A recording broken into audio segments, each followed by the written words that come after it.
60 বছরের male patient. এর history হলো ন্যাজাল অবস্ট্রাকশন, বহুদিন ধরে নাক বন্ধ রয়েছে।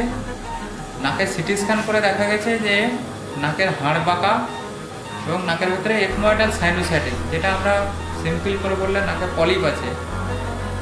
সেই অপারেশন হচ্ছে এবং এই অপারেশনে যেটা এখানে মডার্ন ইনস্ট্রুমেন্টগুলো দেখানো রয়েছে, এটা হলো এইচডি ক্যামেরা, সঙ্গে এটা লাইট সোর্স, ক্যামেরার কনসোল, লাইট সোর্সের কনসোল, সঙ্গে যেটা রয়েছে মাইক্রো ডিপ্রাইডার M5 জোমেডের মাইক্রো ডিপ্রাইডার।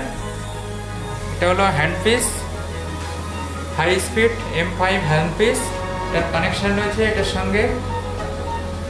এটা ইন্টিগ্রেটেড কনসোল পাওয়ার, তার সঙ্গে এখানে যেটা ওয়াটার সিস্টেম রয়েছে, ইন্টিগ্রেটেড ইরিগেশন সিস্টেম।